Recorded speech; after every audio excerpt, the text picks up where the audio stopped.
In this video, we're going to be taking a look at creating a really basic design here in HotFix Era. We're going to create a little baseball design. And so let's go ahead and open up some artwork that I created in CorelDRAW. Now, this artwork could certainly be done in HotFix. However, I think you'll find that it's easier, even with basic shapes like this, it's easier to create the artwork in CorelDRAW. Let's go ahead and ungroup our artwork. So we have 3 individual pieces of vector. Now what I want to do is I want to fill each one of these with rhinestones. And so I would select my baseball here. If we go over to our layout tab, we can get a look at how big my baseball is. So my baseball is 4x4. So what I want to do is I want to convert this to HotFix. And so in most programs, we would select the objects that we want to fill with rhinestones. We would then go over to our rhinestone library, pick the size and color of rhinestone that we want to fill the area with, and then we would go ahead and fill the area with rhinestones. Well, in HotFix, it works kind of strange. If we have something selected and we come over here to the HotFix tab, we do not get our rhinestone library of stones to choose from. We would have to make sure that nothing is selected, and then when we go to the HotFix tab, then we would get our rhinestone library. So we have to pick our stone first before picking our vector objects. It seems like an odd, minute thing, but it's just, to me, it's just a strange setup how it works.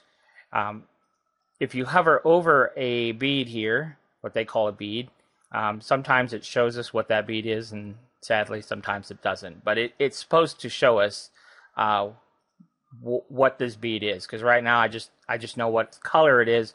I don't know what size it is, and when you hover over it, it's supposed to show us that it's an SS10 or an SS6, and sometimes it does and sometimes it doesn't, so that's a little bit annoying. But at any rate, let's go ahead. I know that this second option right here is a SS10 crystal, so I'm going to go ahead and select the 3 shapes.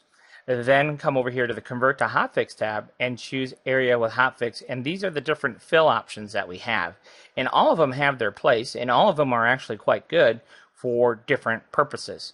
But the one that you're going to use the very most is right here at the top, and I suspect that's why, because it's the one you use the very most, which is the Radial HotFix. So let's go ahead and click on that option.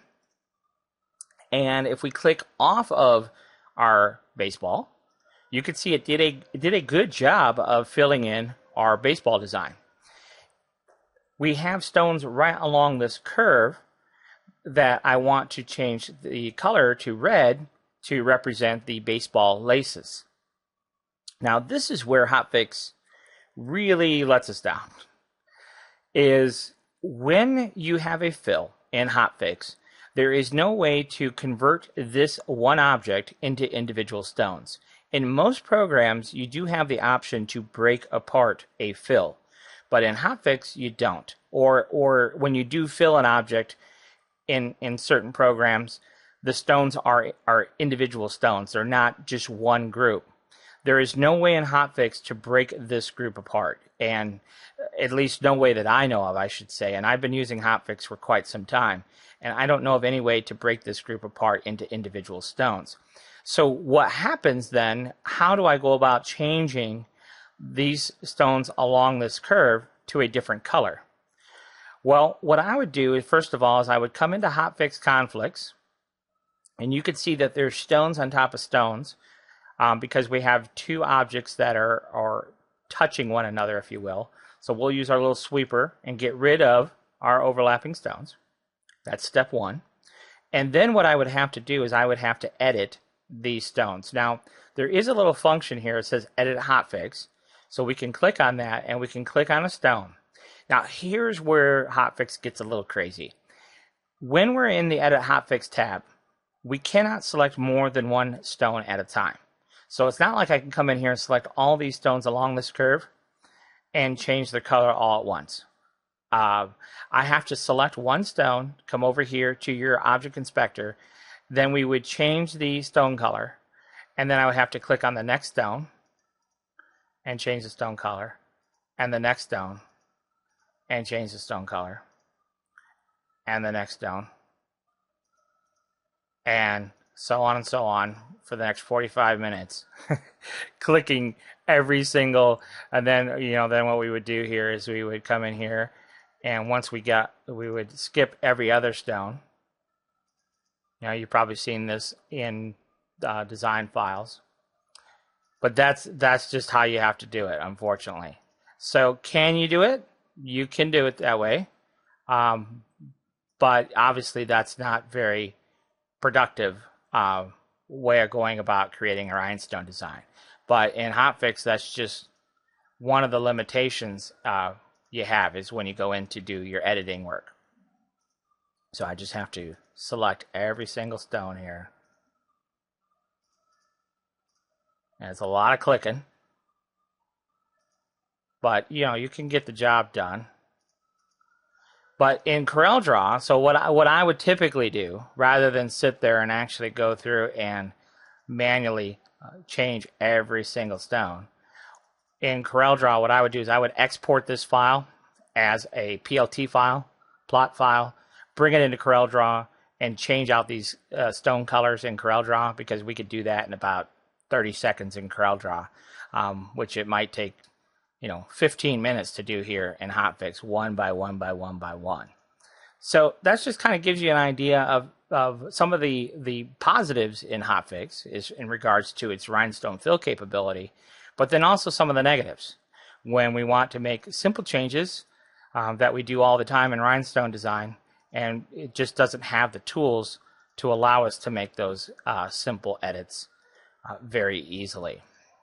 So one kind of contradicts the other. However, if we have another tool in CorelDRAW where we can facilitate making these changes a little bit easier, then we can use the best of both programs. So we'll just finish this up. But you can see how tedious it is to have to go in here and one by one select all these stones.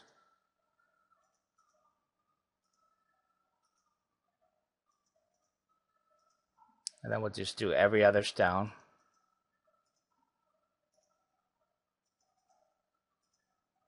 And there we go. Look at that. It actually worked out for us.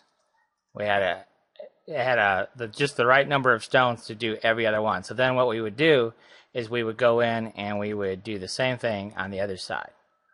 Is we would select every other stone.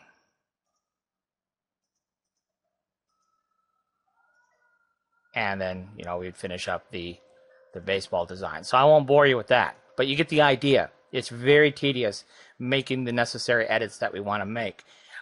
It can be done, obviously, but there's just better ways to go about doing it. And unfortunately, in HotFix, I wish it gave us the capability to make those simple edits, but the tools just aren't there inside HotFix. So those are just some things to consider when you're considering any rhinestone program is, what am I going to need to do, and does that program have the tools to allow me to do that? And in this case, HotFix does have a great rhinestone fill capability, but in terms of editing, it's absolutely dismal here inside HotFix, in my opinion. Thanks for watching.